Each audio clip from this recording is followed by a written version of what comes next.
안녕하십니까. 안녕하세요.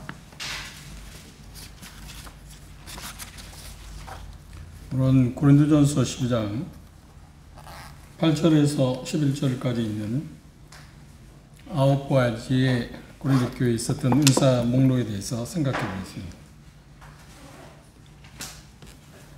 고린도전서 12장 8절부터 11절까지 한 절씩 교도하겠습니다. 제가 먼저 8절 읽겠습니다.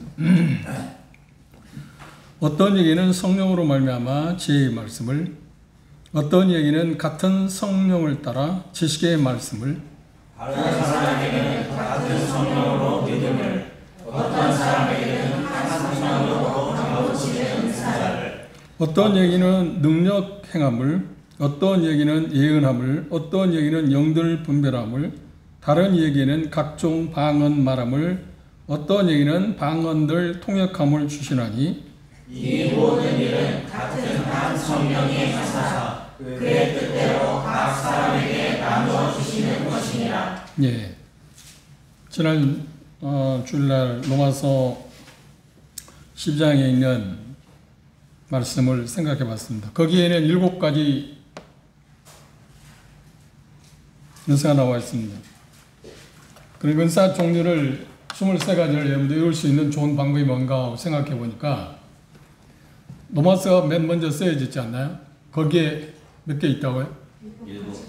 7개가 있습니다. 그 다음에 고린도전서가 쓰여졌습니다. 순서대로 한다면 거기에 9개가 있습니다. 7, 9, 5, 2. 7, 9. 에베소서에는 5개. 베드로전서는 2개. 이게 전화번호 외우듯 7, 9, 5, 2. 5, 2가 79개다. 그렇게 생각하시면 좀 외우기 쉬울 거라고. 그래서 제가 한 주 동안에 생각하면서, 한 3일 동안 생각하면서 그렇게 하면 쉽게 외울 수는 있겠다. 종류를 다, 23가지 종류를 다 나열할 수는 없지만 그래도 23가지인데 7, 9, 5이다. 그 정도는 여러분들이 기억하실 수 있을 거라 그렇게 생각합니다. 쉽게 기억할 수 있는 방법이 그런 겁니다. 지난 시간에 주일날 말씀드린 것처럼 하나님께 주신 은사의 그 목적, 은사라고 하는 것이 우리에게 어떤 거냐면 사랑하는 자에게 하나님 주시는 선물. 그래서 이것은 거듭나는 순간에 하나님께 초자연적으로 우리가 갖고 있는 어떤 달란트라고 하는 재능, 그거는 별개의 것입니다. 성령, 여기 계속해서 성령이라고 하는 말이 반복되어 있습니다. 그런데 이 부분에 대해서 9가지의 은사가 나와 있는데 이 당시의 상황을 좀 우리가 기억해야 할 필요성이 있습니다. 그게 뭐냐면 이 당시는 우리가 알고 있는 것처럼 성경이 지금 완성되기 전입니다. 성경이 완성되기 전에 사도들이 성령을 통해서 이런 은사를 받아서 그것들을 고린도 성도들도 나누었는데 그 목적이 어디에 있느냐 할 때 여기 은사의 종류가 23가지, 전체가 23가지인데 그 중에서 나누면 2가지로 나눌 수 있다고 해서 하나는 영구적인 거하고 하나는 일시적인 것. 일시적인 것은 표적의 은사라고 그렇게 일반적으로 이야기합니다. 그런데 여기에 나와 있는 고린도 교회에 나와 있는 은사들 가운데서 영구적인 것도 있지만 대다수가 일시적인 것들입니다. 그 목적이 어떤 거냐면 하나님께서 이 사람들을 하나님 보내셨다고 하는 신임장으로 이런 그 은사를 사용했고요. 특별히 표적의 은사들입니다. 그리고 또 하나는 하나님께서 이들에게 말씀을 주셔서 이들의 말하는 바가 하나님으로부터 성령으로 왔다고 하는 것을 확실하게 증거하기 위해서 주어진 은사들입니다. 그러면 여기 나와 있는 것처럼 오늘의 이런 은사가 우리에게 필요할까요? 여기 나와 있는 은사가 똑같은 은사가 필요할까요? 똑같은 은사는 필요하지 않습니다. 그런데 조금 여기 나와 있는 것처럼 나중에 예언이라고 하는 은사가 나와 있는데 그것은 오늘날도 계속 영구적으로 지속된다고 이야기할 수 있습니다. 왜냐하면 하나님의 말씀이 선포하는 걸 전파하고 선포하는 것은 계속되어야 할 문제이기 때문에 그렇습니다. 그런데 대다수는 표적의 은사로서 시한부가 그러니까 한시적이었다고 하는 것에 대해서 우리가 마음 가운데 생각이 필요합니다. 그런데 오순절 계열 사람들은 이게 한시적이 아니라 오늘날도 이게 계속 지속되어야 한다고 이야기를 합니다.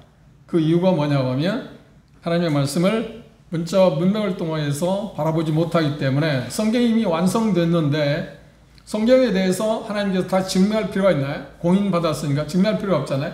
그리고 사도들이 성령의 감동으로 영감이라고 그렇게 표현합니다. 영감에 의해서 기록한 하나님의 말씀에 대해 뭔가 누군가 더 덧붙일 필요가 있나요? 성령님께서 그런 능력을 줄 필요가 없잖아요. 이미 완성됐기 때문에. 성경 스스로가 그 모든 것을 보장합니다. 보증하고 있습니다.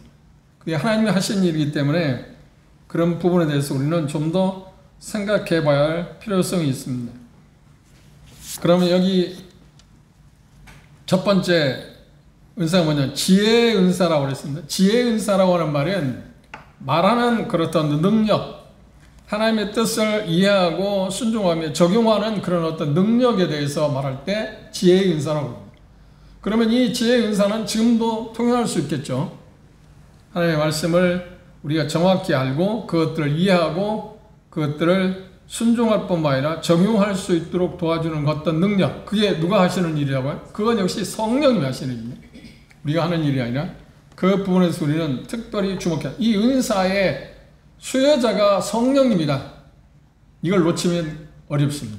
이게 지혜의 은사가 됐던 여기 나와 있는 9가지 은사 모두 다 성령님이 하시는 일이다. 성령이 주실 특별한 능력의 그런 선물이라고 하는 것을 기억하는 게 필요할 것인데, 그 다음 두 번째 은사가 뭐냐면 지식의 은사라다. 지식의 은사하고 지혜의 은사가 뭔 차이가 있을까요? 그걸 구분한다고 하면 지식은 하나님의 말씀을 담긴, 하나님의 말씀에 담겨있는 어떤 진리를 인지하고 이해할 수 있는 능력, 그것이 지식의 은사라고 하면 지혜의 은사는 뭔가요? 그것들을 알고 실질적으로 적용할 수 있는 힘, 그게 지혜입니다. 지혜와 지식은 좀 다를 수 있습니다. 쉬운 말하면 지식은 이론적인 거라고 하면 지혜는 실질적으로 우리 삶에 적용되어 줄 수 있는 그런 능력, 그것들을 우리에게 이렇게 구분해서 이야기하고 있습니다. 고린도전서 13장 2절 한번 볼까요? 13장 2절에 보시면 내가 예언하는 능이 있어 모든 비밀과 모든 지식을 알고 또 산을 옮길 만한 모든 믿음이 있을지라도 사랑이 없으면 내가 아무것도 아니요 그랬습니다. 여기 보면 뭐 어떤 표현을 했나요? 지식을 알고 지식의 은사 그것들이 있을지라도 그게 사랑이라는 게 빠지게 될 때 그게 의미가 없다고 하는 것을 이야기하기 위해서 사랑에 강조하기 위해서 그렇게 표현했습니다. 로마서 16장을 한번 참조해 볼까요? 앞으로 좀 넘기셔서 로마서 16장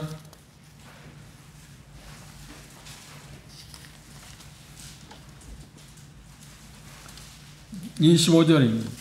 나의 복음과 예수 그리스도를 전파함은 영세 전부터 감추었다가 이제는 나타내신 바 되었으며 영원하신 하나님의 명을 쫓아 선자들의 글로 말미암아 모든 민족으로 믿어 순종케 하시려고 알게 하신 바 그 비밀의 계시를 쫓아드는 것이라. 여기 보면 지식에 대한 그 부분에 대해서 잠시 언급을 하고 있습니다.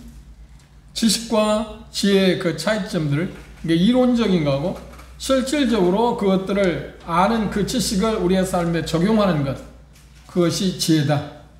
이게 성경에서 지혜라는 말을 쓸 때 그 문자적인 의미는 그 본문에서, 그러니까 문맥에서 결정되어지는데 에베소서 5장에서 지혜라고 말할 때 영적으로 어떤 것이 더 효율적이냐 그걸 아는 힘을 지혜라고 말했어. 지혜롭게 살아야 한다고 할 때 지혜라고 그랬어요.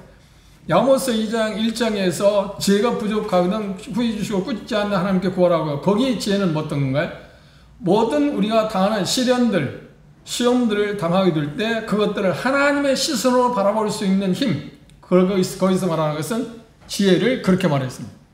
우리가 당하는 여러 가지 어려운 일들을 하나님의 시선으로 바라볼 수 있는 힘, 그것을 야고보는 지혜라고 말했습니다. 이 본문에서 지혜는 어떤가요? 고린도전서 지혜의 은사는 실질적으로 하나님의 말씀을 알고 그것들을 실질적으로 삶에 적용할 수 있는 능력, 그것이 지혜다. 지식과 지혜의 차이점을 그렇게 좀 이해하시면 좋을 것입니다. 그러니까 지식의 은사란 말은 다른 말로 하면 계시된 진리를, 그러니까 이미 우리 쪽에서 말하면 성경을 이해할 수 있는 능력, 그걸 지식의 은사라고 표현할 수 있습니다. 그러면 오늘날의 지혜와 지식의 은사는 우리에게 동일하게 계속되어야 할 문제입니다. 그렇죠? 왜냐하면 하나님의 말씀을 우리가 진리를 정확히 알아서 그것들을 우리가 이해할 수 있는 능력을 성령부터 부여받기 때문에. 그런데 이 일은 누구에게 주었을까요? 실상은 인도자들, 그러니까 성경에서 말하는 대로 에베소서 4장에서 이해한다면 목자와 교사들에게 특별히 주시는 은사라고 그렇게 생각할 수 있습니다. 아무에게나 주는 건 아닌데 그런 부분들을 우리가 생각하면 되고요. 그 다음 세 번째 은사가 뭐냐, 믿음의 은사라고 해서, 여기 믿음의 은사에서 오해하지 말아야 할 것은, 여기는 구원하는 믿음이나 또 그리스도인들이 하나님을 의지하여서 살아갈 때 일상적인 어떤 믿음, 그 믿음을 가리키는 게 아닙니다. 전혀 다른 믿음입니다. 이 믿음의 은사라고 하는 말은 하나님을 신뢰하는 집중적인 어떤 능력을 그렇게 말합니다. 쉬운 말로 하면 무슨 말이냐면, 이게 설명하기 생각보다 어렵긴 합니다만 실질적으로 이야기를 하면, 조지 뮬러 형제님은 하나님만을 의지하고, 그러니까 하나님의 약속만을 믿고 고아들 2,000명이나 기르는 일이 있습니다. 그렇죠? 그리고 중국 내지 선교를 시작했던 허스든 테일러도 이 믿음을 갖고, 그 믿음, 특별한 믿음입니다. 그렇죠? 믿음.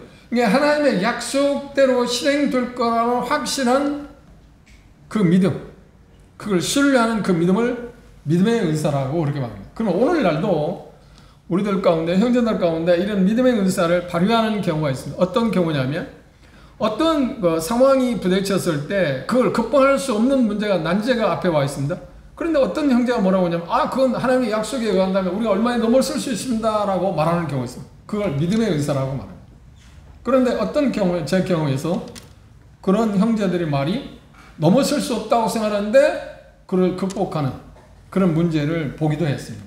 그래서 여기 믿음의 은사란 말은 어떤 장애물, 극복할 수 없다고 생각하는 그런 모든 것들을 기도를 통해서 극복할 수 있는 그 힘, 그걸 성령님께서 주시는데 그걸 믿음의 은사라고 말하고 있습니다. 그래서 가장 쉽게 실질적으로 조지 뮬러 형제의 경우를 여러분들이 생각하시면, 그분은 그 당시 어떤 사람에게, 매체에게 우리가 고아를 운영하고 있는데 기도해 주십시오, 계좌번호를 알려준다든지 해서 하는 게 아닙니다.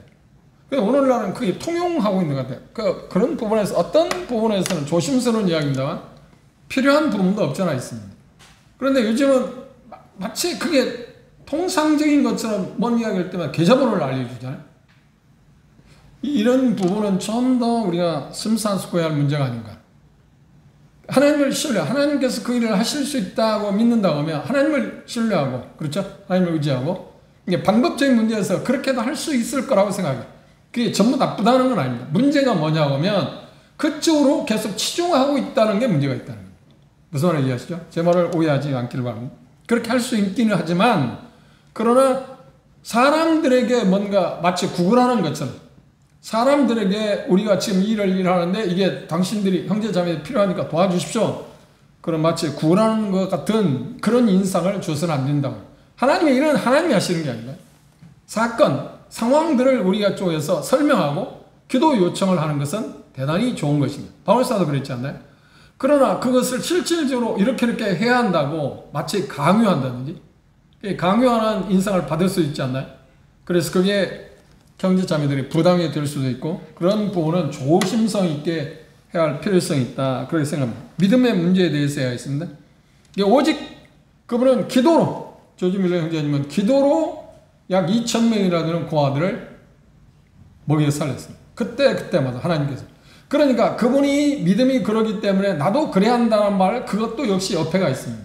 그런데 중요한 것은 이 믿음의 은사라는 건 바로 그런 거다. 그렇죠? 그런 분들을 우리가 마음 가운데 오직 하나님만을 신뢰하고, 하나님께서 그것들을 극복하고 충당하고 보호하고 공급할 거라는 그 순수한 믿음, 그것들을 어떤 형제들에게, 어떤 자매들에게 성령님께서 특별히 주시는데 그것도 일종의 하나의 능력이다. 그렇죠? 그건 아무나 가질 수 있는 거 아니야. 성령이 하시는 일이라고 그랬습니다. 믿음의 은사, 믿음에 대한 구분을 여러분들이 잘 할 수 있기를 바랍니다. 그 다음 네 번째, 병 고치는 은사, 일종의 신유의 은사라고 말합니다. 그런데 이 병 고치는 은사에 대해서 대단히 조심스러운 게 뭐냐, 오늘날 많은 그 오순절 교회 사람들 지금도 여전히 자기들이 병 고친다고 하고 앞에 나오라고 해갖고 나섰다고 찬양하고 하는 그런 전에 현실적으로 볼 때, 지금은 이미 잡고 했습니다. 순복음의 그 암흑의 그 문 있잖아요. 그분은 그런 식으로 해서 많은 사람이 그걸 볼 때, 아, 하나님이 놀랍게 일하고 계신다. 그런데 나중에 보니까 속였다든지 그런 쪽에 어떤 문제가 발생하기도 했는데, 그런데 이 신유의 은사는 그 당시 하나님께서 병 고치는 은사를 주신 이유가 뭐냐고요? 성경은 뭐라고 해야 하냐? 하나님께서 그들을 보내셨다는 신임장이고, 하나님께서 그들에게 말씀을 주셨다고는 일종의 신임장으로 신유의 병 고치는 은사를 주셨습니다. 그래서 예수님께서 그 일의 최초의 어떤 모델이시죠. 예수님이 세상 오셨을 때 수많은 사람을 고쳤지 않나요? 그때 그분이 고치신 이유는 뭔가요? 그분이 곧 하나님의 아들 하나님이라는 사실을 증거한 것입니다. 그리고 제자들에게 그 권능을 주셨습니다. 마태복음 10장에.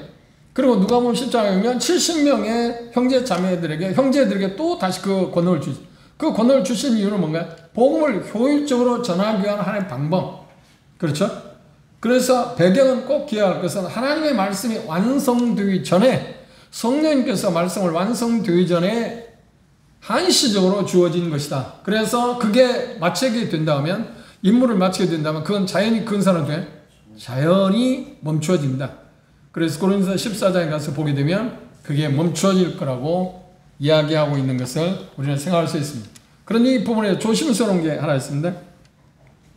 바울 사도도 자기 자신이 사도된 표에 대해서 내가 사도라고 하는 것을 주장했는데, 하나님께서 내가 보낸 사도라고 하는 표를 뭘 통해서 줬냐면 이 이적을 행하는 것을 통해서, 기적을 행하는 것을 통해서 보여주셨습니다. 고린도후서를 볼까요?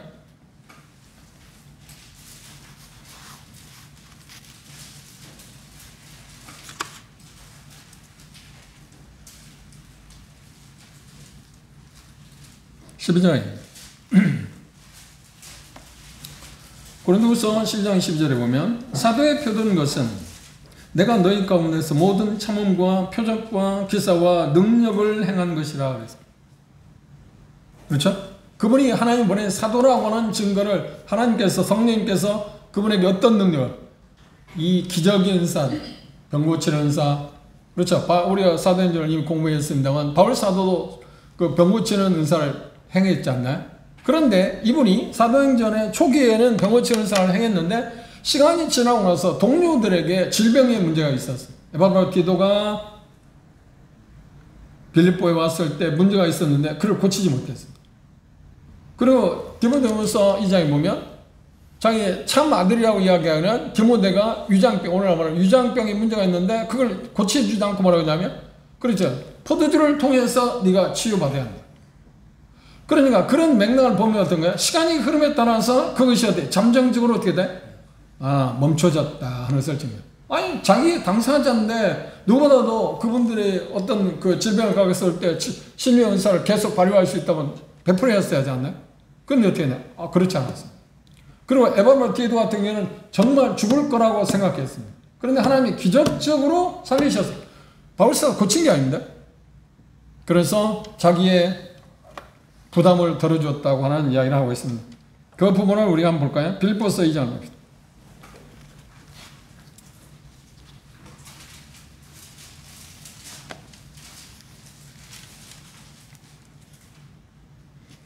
(20절입니다) 저가 병들어 죽게 되었으나 하나님이 저를 긍휼히 여기셨고 저뿐 아니라 또 나를 긍휼히 여기사 내 근심 위에 근심을 면하게 하셨느니라.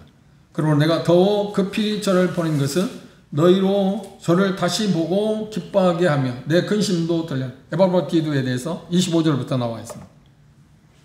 그 병 고치는 은사를 사도행전 초기에는 행했던 그분이 이 당시는, 그러니까 시간이 지나서 다시 말하면 한 그 당시 사도행전에 기록한 그 상황하고 한 12년 내지 15년이 흘렀을 때 이 서신을 쓸 때는 이미 바울사도 병 고치는 은사가 그분에 대해서 소멸되었다는 것을 볼 수 있습니다.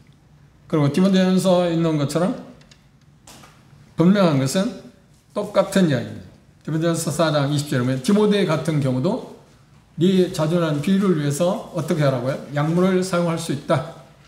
그 깨끗하게 그 병 고치는 은사를 갖고 있었다면 행할 수 있잖아요. 그런데 그렇게 사용하지 않았어요. 시간이 흐름에 따라서 그게 어떻게 해요? 점점점 소락했고 결국은 멈췄다 라고 생각할 수 있습니다. 그러면 지금은 믿음으로 말미암아서 병을 고칠 수 없는가? 그래서 그 부분은 야고보서 5장 5절에 있는 것처럼 믿음으로 기도했을 때 가능합니다. 어떤 신의 은사를 가진 사람의 기도를 통해서 치유받는 게 아니라 믿음으로, 특별히 거기에 내용은 뭐냐면 교회의 인도자들이 병든 사람의 초청을 받고 그를 위해서 기도하게 될 때 하나님께서 그를 치유한다. 믿음의 기도. 믿음으로 기도할 때 지금도 여전히 그건 유효하지만 그걸 구분합시다.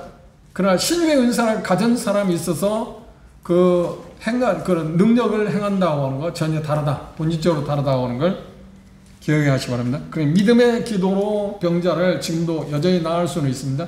그런데 누군가가 지금도 신유의 은사를 갖고 병 고치는 은사를 가진 사람이 기도해서 그를 치유할 수 있는 시기는 지났다. 그것을 여러분들이 마음 가운데 생각하시면 좋을 겁니다. 그 다음 다섯 번째, 능력을 행하는 은사다. 능력을 행하는 은사라는 말은 기적을 가리킵니다. 마치 요한복음 2장 11절에 물로 포도주를 만든 사건, 물로 포도주를 만들어서 예수님께서 기적을 행하시는데 뭐라고 하나요? 표적이라고 했어요. 기적이라 단어 쓰지 않고 표적. 이게 일종의 표시. 그분이 메시아라는 사실.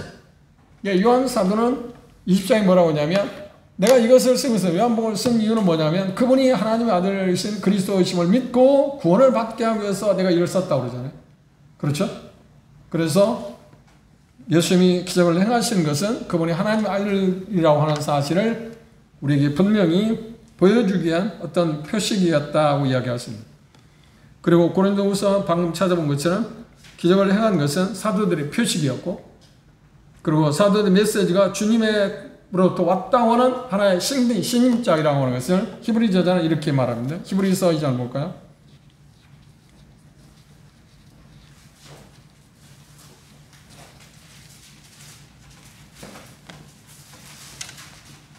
히브리서 2장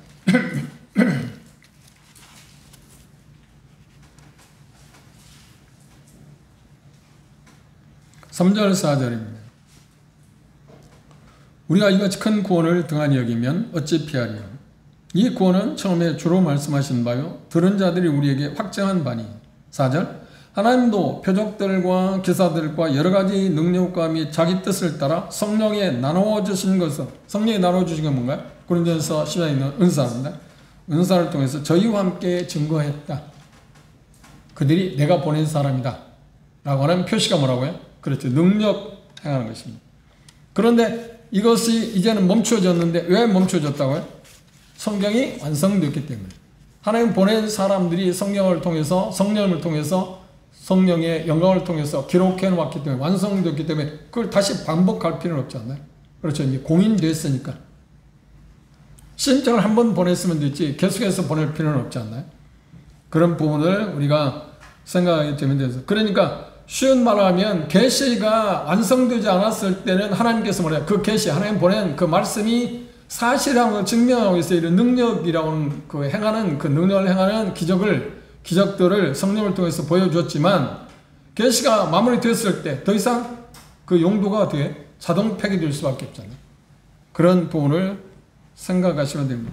그래서 위필드라고 하는 분은 이렇게 표현해서 유명한 분인데, 기적을 행하는 은사들은 사도들이 교회를 세우는 일에서 하나님의 권위 있는 대리자라는 것을 보여주는 신임장 같은 것이다 말했습니다. 그렇죠? 그 다음 여섯 번째, 예언의 은사입니다. 예언의 은사에 대해서는 우리가 차후에 고린도서 14장에 예언의 은사하고 방언하고 많은 부분을 이야기하고 있습니다. 여기 예언의 은사는 거리낌 없이 말하는 그런 공개적으로 선포하는 어떤 능력, 그것을 예언의 은사라고 합니다. 그런데 제가 주일날도 말씀드렸는데 예언은 뭐라고요? 미래의 것을 말하는 게 아닙니다. 하나님의 말씀을 기록하기 전에는, 완성되기 전에 성령을 통해서 선지자를 또 사도를 통해서 어떻게 하냐, 미래에 어떻게 될 것인가 하는 것에 대해서 말씀을 하셨어요. 그렇죠? 그 예언이기도 합니다. 그런데 중요한 것은 뭐냐면 그 받은 말씀들을 어떻게 선포하는 일이 주로 예언의 은사입니다. 힘있게 사람들에게 말씀을 유효하게 선포하는 성령이 주시는 그 능력을 예언의 은사라고 그렇게 이야기하고 있습니다. 그런데 지난 주일날 로마서 10장 6절에 분수대로 해야 한다고, 예언에 대해서 분수대로 해야 한다고 했잖아요. 그럼 어떤 것에 대해서 바른 관계나 일치를 가리키는, 그리고 그 믿음에 따라서 그것들을 행사해야 할 것에 대해서 이야기하고 있습니다. 그래서 예언은 기록된 하나님의 말씀에서 절대 벗어날 수가 없습니다. 그럼 오늘날은 예언이 뭔가요? 그렇죠. 메시지를 전하는 메신저들, 그들이 이 일을 대항하고 있다고 생각할 수도 있을 겁니다. 그 다음 7번째, 분별의 은사입니다. 분별의 은사란 말은 쉬운 말로 하면 당시, 오늘날도 이게 필요한 것입니다. 당시는 성경이 기록하지 않았기 때문에 누군가가 어떤 메시지를 전할 때 그게 하나님으로부터 왔는가, 성령님으로부터 왔는가, 아니면 거짓, 귀신의 장난인지 하는 것을 알 수 있는 것, 그걸 알 수 있는 힘, 그 능력을 부여받게 했습니다. 그래서 사단은 요한복음 8장 44절에 예수님 뭐라고 합니다. 그런 거짓의 아비다. 그런 계속해서 거짓말을 하는데 이게 진짜냐 참이냐 하는 것을 알아낼 수 있는 힘이 뭐냐면 여기에 표현하는 데는 분별의 은사, 성령께서 그런 은사를 주셨다. 그렇죠? 그런데 오늘날은 그러면 이 분별의 은사가 있어야 하는 거야. 그렇죠. 오늘날도 분별의 은사. 그럼 분별의 은사는 지금 어떻게 되어 있어요? 하나님의 말씀을 정확히 알고 있는 사람들이 그 말씀에 따라서 저가 말하는 것이, 저가 행하는 것이 진짜냐 가짜냐 하는 것을 알아낼 수 있을 것입니다. 그러기 위해서는 하나님의 말씀을 정확히 아는 것, 그게 대단히 중요한 것입니다. 그 다음 8번째, 9번째가 방언과 통역입니다. 방언은 말 그대로 어떻게 하냐, 의뢰입니다. 사도행전 2장에 오순절에 처음 방언을 했습니다. 그런데 그 당시 방언하고 사도행전 2장에서 예루살렘 교회에서 방언하고 고린도 교회 이 10장, 14장에 더 구체적으로 나왔습니다만 고린도 교회에서 방언은 조금 차이가 있습니다. 그 차이가 뭐냐면 현격한 차이가 있는데 오순절의 방언은 기도가 아니고 사람들의 선포하는 것이었습니다. 사람들에게 3,000명이나 되는 사람들에게 복음을 선포하는 일이 하는 것이 방언이었고 오순절의 방언은 그런 것이었다고 하면 고린도 교회 방언은 뭐냐면 기도하는 것입니다. 하나님께 기도하는, 영으로 기도한다. 그래서 그 차이가 있습니다. 선포하는 거하고 기도하는 내용, 그것이 차이가 있습니다. 그리고 또 한 가지 생각할 것은 방언은 기독교의 부산물이 아닙니다. 당시 수많은 이단들이, 이교 집단들도 이 방언을 했습니다. 그래서 그런데 특별히 고린도 교회는 이 당시 잘못된 문화로 말미암아서 방언이 잘못 전해졌고 그 방언을 오용하는 그런 문제들이 비일비재했다는 것을 우리는 쉽게 이해할 수 있습니다. 그래서 어떤 분들은 고린도 교회 방언도 오순절의 방언과 똑같은 외국어였다고 표현하는 사람도 있습니다. 그런가 하면 오순절의 방언하고 고린도 교회 방언은 약간의 차이가 있다. 그 차이가 뭐냐면 형언할 수 없는 어떤 그런 쪽의 어떤 기도에 영어로 기도하는 내용이기 때문에 좀 다를 수 있다고 생각하는데 그것의 차이점에 대해서는 몇 가지로 이야기할 수 있는데 차후에 고린도 14장의 방언과 예언에 대해서 구체적으로 할 때 고린도 교회에 그렇게 왜 방언이 많은 문제가 이야기되는가 역사적인 근거를 통해서 생각해 볼 수 있을 거라고 생각합니다. 그리고 9번째 은사가 뭐냐면 통역. 누가 방언을 하게 되면 고린도 14장에 뭐냐면 그걸 반드시 통역해야 한다. 교회에서는. 그렇지 않으면 방언하지 마라. 그렇죠? 왜냐하면 그 통역하는 사람이 없을 때 어떤 문제가 있냐, 미친 사람들이라고 할 거다.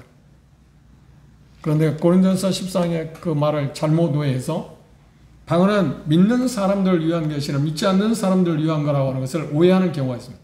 그 부분에 대해서는 그 당시 고린도서 14장에 그 역사적인 유래 이사야 28장에 말하고 있는 것부터 시작해서 고린도 교회 특별히 방언이 왕성했던 이유, 지역적인 그런 부분들에 대해서 그 당시 돌아가서 생각해 보도록 하겠습니다.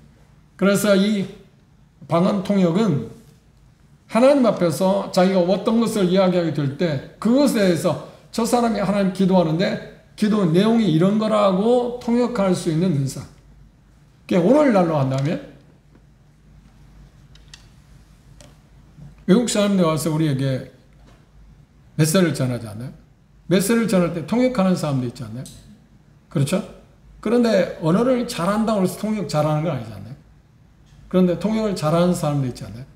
그래서 그런 사람들을 우리는 뭐 여기 표현한 대로 방언의 통역의 은사를 갖고 있다고 그렇게 말할 수 있을 건가 하는 문제에 대해서는 그 역사적인 근거를 통해서는 그런 건 아닙니다. 그런 거하고는 차이가 있습니다.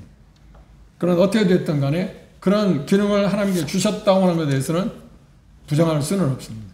이 방언과 방언 통역에 대해서는 우리가 차후에 고린도서 14장을 가서 구체적으로 내력을 우리가 역사적인 내력을 잘 살펴보면 그 의미를 우리가 쉽게 이해할 수 있고, 그리고 고린도 교회하고 오늘날 얼마나 많이 이 방언에 대해서 오해하고 있는가, 그리고 그것이 하나님으로부터 왔다고 누가 확증할 수 있는가.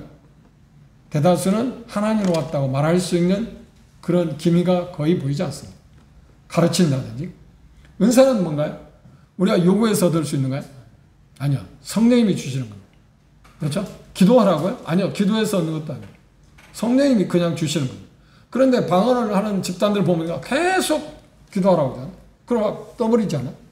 이게 하나님의 말씀하고는 전혀 다른 쪽에 하고 있습니다.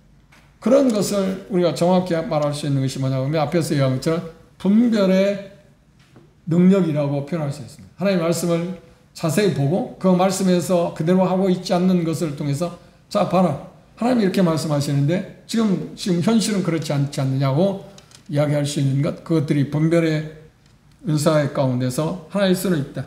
그런데 분명한 것은 여기 나오는 9가지는 당시 고린도 교회에 주어진 은사들입니다. 그래서 그런 부분들을 기억하시고, 특별히 모두에서 말씀드린 것처럼 하나님의 말씀이 완성되기 전에, 그러니까 과도기적인 현상 가운데 하나님께서 하나님이 사용하는 사도들이나 하나님이 사용하는 선자들을 통해서 말씀하신 말씀이 하나님으로부터 왔다고 하는 것, 그리고 그들을 하나님이 보냈다고 하는 일종의 신임장이었다고 하는 것이 이 은사의 목적이었다 하는 것을 마음에 두시면 좀 더 많은 부분에서 우리가 오해나 오용에서 벗어날 수 있을 거라 생각합니다. 이상으로 간략하게 고린도 교회에 있는 9가지 은사에 대해서 생각해 봤습니다. 그리고 시간이 되면 나중에 에베소서에 나오는 5가지 은사나 그리고 베드로전서에 나오는 2가지 은사에 대해서 우리가 생각해 볼 수 있을 거라 생각합니다. 오늘 이 부분들을 여러분들이 주목하시고 특별히 꼭 기억하십시오. 이 은사를 주신 목적이 뭐라고요? 신임장. 하나님이 이 사람들을 보냈다. 그리고 이들이 말하는 것이 하나님의 말씀이다. 그런데 그것이 성령을 통해서 완전히 계시가 되어서 마무리가 되었습니다. 그걸 뭐라고 하냐면 성경의 완성이라고 합니다. 그러면 그 목적 때문에 주어진 은사이기 때문에 그 목적이 달성되었으니까 자연스럽게 그 은사들은 어떻게 한다고요? 그렇죠. 한시이다고 말할 수밖에 없다. 당위성에 대해서요. 우리는 그런 부분들을 억지로 꽤 맞추는 게 아니고 그 당시의 상황을 생각해요. 그런데 고린도 교회의 문제가 뭔가요? 그것들을 오용했었다는 문제입니다. 그렇죠. 잘못 사용해. 그것 때문에 자기들은 파당도 짓고, 그리고 그것 때문에 나타나진 표적의 은사를 대단히 중요하게 생각하고, 그래서 고린도 14장에 방언에 대해서 그렇게 매료되어 있고 그걸 주장하고 대단히 고린도 교회가 혼란스러워졌다. 그런데 2000이 흐른 지금에도 어느 집단에서는 이 방언에 대해서 똑같은 것을 주장하는 그런 모습을 반복하고 있습니다. 이유를 뭘까요? 하나님의 말씀을 잘 모르는 데서 온 어떤 면에서 강하게 말한다면 무지의 소치다 라고 말할 수밖에 없습니다. 기도 한번 마치겠습니다.